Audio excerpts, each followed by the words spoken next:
Welcome to a new episode of InFocus with Ejaz Haider. This program is supported by the Center for Security Strategy and Policy Research. CESPR is an autonomous policy research center housed in the University of Lahore, and it tackles issues that impact contemporary security and strategic developments. This program is part of that effort. We're going to talk Ukraine and the third attempt by US President Donald Trump to try and end the Russo-Ukraine war, and expectedly it has not resulted in any breakthrough. Russian President Putin met with US envoy Steve Witkoff and Trump's son-in-law Jared Kushner for a 5-hour meeting in the Kremlin. After the meeting, Putin's aide Yuri Ushakov said the meeting was constructive, but no compromise was reached. This is classic diplomaties. Hours before the meeting, Putin had also accused the EU countries of intentionally scuttling the deal by including proposals that, he said, were non-starters for Russia. He was presumably referring to how the original 28-point US draft was tweaked in Geneva over the past weekend. Ukrainian President Volodymyr Zelensky has again said that Putin is stringing along the Trump administration in the hope that it would lose interest in resolving the conflict. The US cable channel CNN reported that Putin kept the US delegation in Moscow waiting while delivering a keynote speech at an investment forum several miles away from the Kremlin. CNN's comment was that leaving delegations waiting and scheduling other events are tactics that the Russian leader has previously deployed to try to gain the upper hand in negotiations. Meanwhile, Zelensky, who was in Ireland, said, and I quote from what he said, "Now more than ever, there's a chance to end this war." But he also acknowledged that some things need to be worked out. Frankly, that's the greatest understatement since Noah said it's about to rain. Separate from the travails of the war, Zelensky is also under pressure because of a corruption scandal that has resulted in the removal of some of his cabinet ministers and the resignation of his right-hand man, his chief of staff, Andriy Yermak. To discuss Ukraine's grim choices, I have with me Dr. Mariana Budjeryn. Dr. Budreyn is a senior researcher with the Center for Nuclear Security Policy at MIT's Security Studies program, and is the author of Inheriting the Bomb, The Collapse of the USSR and the Nuclear Disarmament of Ukraine, which was published by Johns Hopkins University Press in 2023. We actually discussed this book with Dr. Budjeryn early last year. The book also won the 2024 William E. Colby Military Writers Award, making Dr. Budjeryn the first female scholar in the award's 25-year history to win it. Formerly, she held appointments as senior research associate with the Project on Managing the Atom at the Harvard Kennedy School of Belfer Center. So, Mariana, it's great to have you back on the program. Unfortunately, once again, we're talking about grim choices. I was actually, I was kind of making these notes, trying to figure out myself what was going on. And so let's begin with what is your view of where the situation stands with reference to this recent meeting between Witkoff, Kushner, and Putin? Conceptually, Ejaz, it's basically negotiations over how much Ukraine will be constrained, right? What kind of conditions and compromises, painful all of them will be, of course, will be imposed on Ukraine. And Ukraine is trying to negotiate a bit more leeway, right? A bit better set of conditions. But the very premise of these sets of negotiations, of these deals, is what Ukraine will pay, right? And if you think about it, it's an entirely odd situation where a victim of aggression is the one that is, in a sense, being punished in this deal, and the aggressor is the one who's setting the conditions of the punishment with, there's a hope that maybe a third party like the United States could mitigate the severity of these punishments on Ukraine somewhat. Although that, as you very correctly pointed out, is not exactly a hopeful situation, because it does seem that these back channels that the Trump administration has engaged to approach this set of negotiations. They're taking on board a lot of Russian talking points, a lot of Russian negotiating points. So overall, it's not a particularly rosy situation for Ukraine, to say the least. Now, Ukrainians, under these sort of sets of very unfavorable conditions, have tried to negotiate a better deal. They do have some backing of the Europeans, but again, Europe seems to be reactive, right? Yeah. Europe is not kind of trying to set this agenda and get ahead of the process. So suddenly this 28 point plan is revealed, and the Europeans come up with their response to it. Well, Europeans and Ukraine were not even at the table with this the original 28-point draft.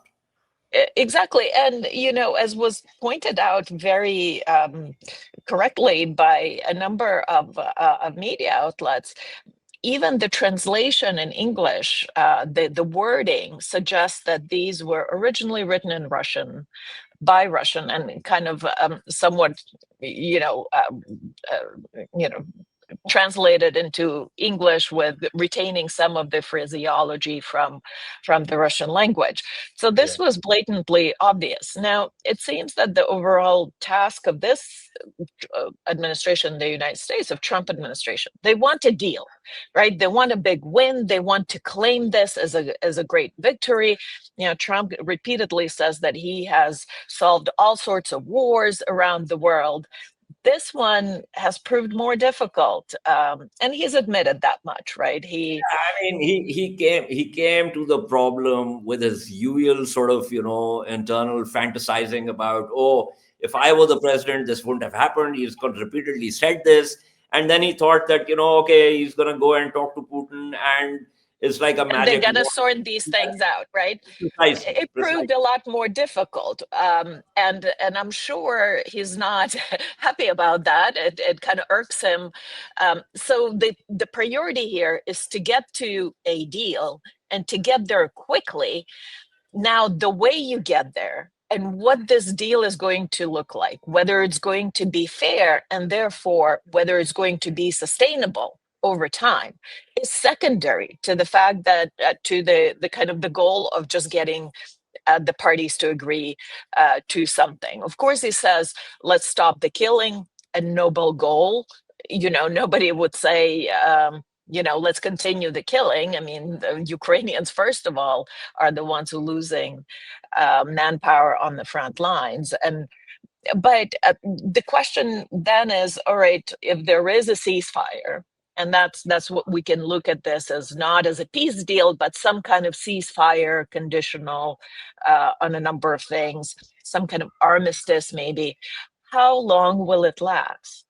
And there are many things that will impact that. But that's, even if you want, sorry, I'm interjecting, but it's very clear from what Putin has been saying that it's either an overall deal, which essentially has to be on Putin's terms, or there's not going to be a ceasefire. So he's not going to move from a ceasefire to a deal. He's going to move from an overall acceptance of his demands, which will then move to a ceasefire. Right, but even if his demands are somehow jammed down, say, President Zelensky's throat, right, and he is forced to sign something, he still has to come back home and sell that deal to a society that has been bearing the brunt of this war, that has incurred all the painful choices and costs. And this is not just the military that has made the greatest sacrifices on the front, and their families, the families of those who died in this war, killed in this war, but also this greater society of volunteers, of the entire kind of social structure that supported this war, where frankly the state has fallen short. People have donated for drones, they have supplied food, they have supplied clothing to the front, where that's kind of the role of the state to do that. in Ukraine, because the state capacity wasn't there and didn't catch up, the society kind of picked up the slack. And all of these people, and there are millions of them, will have to accept these choices. So, it's not like in Russia, where it's a very top-down kind of vertical of power, where what Putin says is law. Rather, Ukraine is very much a bottom-up society. And we've seen this. You mentioned the domestic situation in Ukraine. We've seen that happening in Ukraine over the past few months, with the anti-corruption scandal, with the attempt by the government to curb the autonomy of anti-corruption institutions back in the summer. What happened then? Ukrainians came out with a massive protest. It was the first protest during the war. And again, Ukrainian societies sort of had this self-imposed restraint on protesting during the war, because there was an understanding that the adversary will take advantage of any cracks in internal cohesion. And it was the first time that restraint was broken. And Ukrainians really did need and advocated and saved their absolutely. I'm actually going to come to that. But Mariana, what I propose is, as I said, that I was making my own notes in terms of my own sort of, understanding of where this is going. I just want to raise a few points for you to see whether I actually got the sense of where things are, right or wrong. So one of the things is that Putin has said that he will accept the draft as a basis for discussion, but that's about it. So just a basis for discussion, nothing beyond that.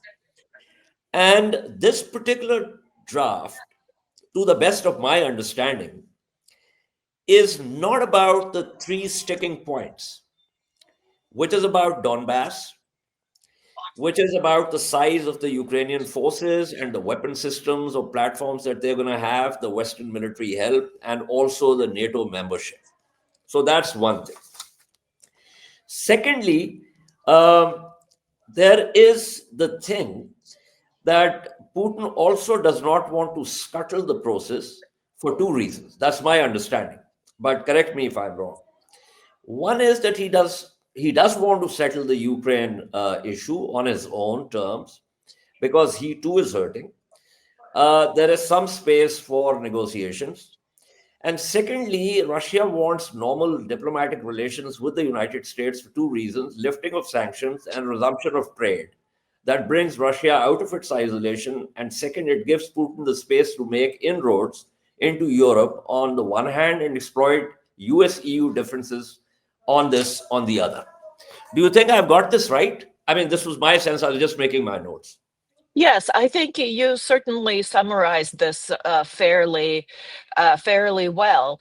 I think the United States, as you note, is at the crossroads now, right?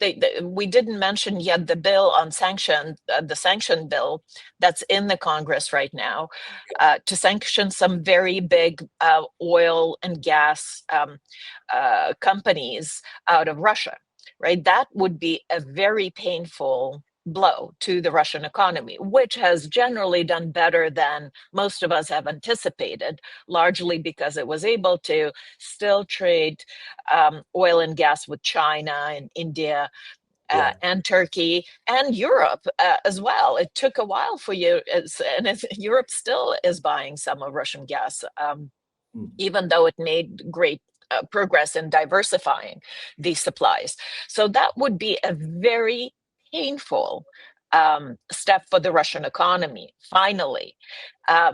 So U.S. can go that way, or it can say, let's start trading again, right? It's trying to sort of hold this prospect of sanctions possibly over Putin's head to convince him to, go easier in this negotiations process.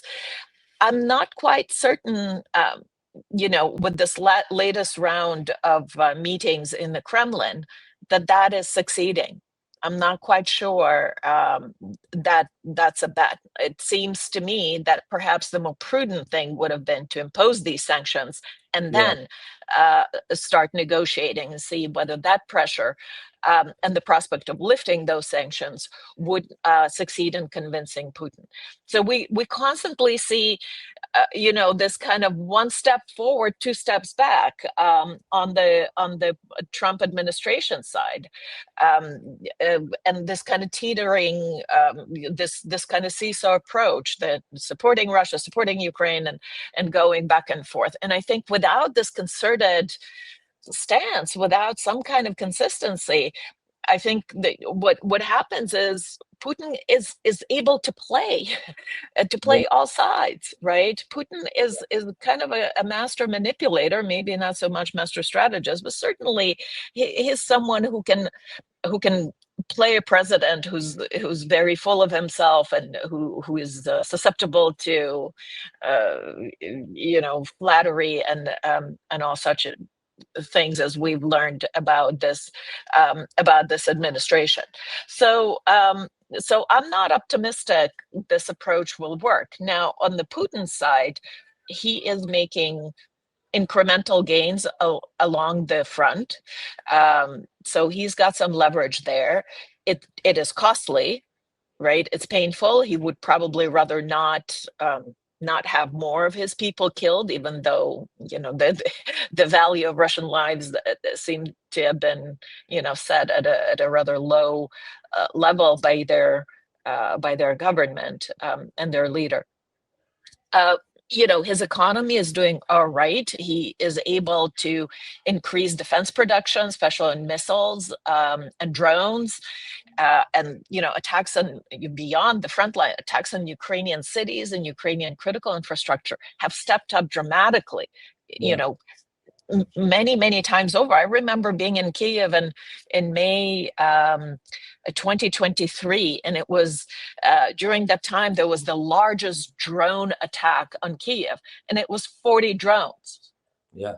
Right now, we see barrages of upwards of 500 drones, on a single city, combined attack. So I think he's feeling quite empowered as things stand in Ukraine. In order to somehow dampen this empoweredness and kind of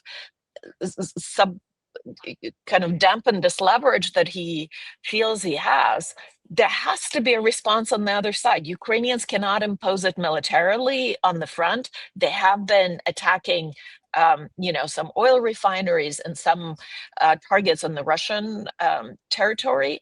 Russia is a very big country, right? So it's hard to make a dent with those barrages, with those attacks. So you see, the thing is, from where I stand, and I'm looking at it from a distance, but as a minor student of military strategy, I can see that the Ukrainians have been extremely innovative.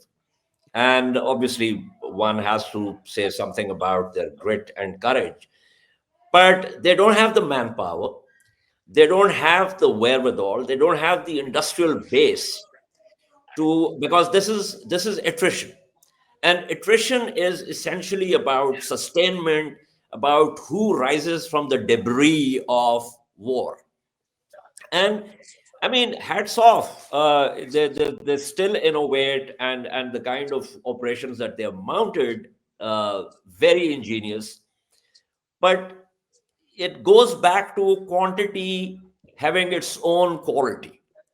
And I was once again referring to my notes because I was watching Zelensky's speech to the nation, if you will. And this was a couple of weeks ago. Almost kind of dovetailed with these 28 points. And he said that we might have to choose between dignity and US support. And he also said that we cannot allow ourselves to be against diplomacy. We are going to preserve our relationship with the United States. So I got a sense that he does not want, quite obviously and pragmatically and sensibly, to, have to come up with something which is going to sever ties with the United States. But at the same time, he has to balance it with how much he would be required to concede if the negotiations do get to that point. Because after all, as you mentioned, he's no Putin. He cannot give a diktat to the Ukrainian public. So he has to, if the negotiations go forward, whatever there is on the table, he has to take it back to the public. And the public will also have to judge what's on the table. So do you think he is, clearly walking a tightrope? And he is also trying to he said that Putin is stringing the US along, but in a way, he's also stringing the US along. Yeah, there's no doubt that Zelensky is in a tough spot. I take this address as kind of preparing the ground, right? Teeing these difficult compromises, these difficult decisions to the Ukrainian public and saying that this will be costly, this will be very unpleasant and painful. But I'm not sure why he's setting up this dichotomy, right? Whether the dignity or U.S. support, as if this is a zero-sum game. I've reread that speech carefully, and there seem to be some rhetorical devices that he uses that are, I'm relying on the English version. You understand the nuances of the Ukrainian version of this. Yeah, but it's just as communicators, you set up these false dichotomies and you make people feel like this is a choice between just these two options and there's no others. There were a few places like that in Zelensky's address. Now, clearly, he certainly needs to show whatever, we don't know his genuine feelings. We all assume he is a patriot of his country. He's been a steadfast wartime leader. All the other sort of corruption allegations notwithstanding, from not him personally but people around him, but he's he's also someone who has to face these two different audiences. One is the interlocutors in the United States and Russia, right? Like, he has to get the deal there, but he also has to manage his domestic constituency. That's kind of an unenviable position. One thing that I'd like to mention and emphasize is that whatever the negotiations achieved in Miami between Umerov and Rubio, I think it was Miami, the Ukrainian American track, that then Witkoff and Kushner took to Moscow for this 5-hour meeting. We really haven't seen the leaks. None of the kind of the outcomes or kind of the text of these now 20 points that were taken to Putin really leaked to the press. Now, that's encouraging, because usually if it's something rather unsustainable or audacious, or that the parties have an incentive to leak it in order to create kind of a public outrage on these issues. So this is encouraging that maybe genuine progress has been made, at least in between, in the Rubio-Umerov track. And of course, we've seen Marco Rubio being more sympathetic, more supportive of the Ukrainian cause, and he is the Secretary of State. And that's usually your traditional diplomatic channels that are in charge of diplomacy, in charge of negotiations.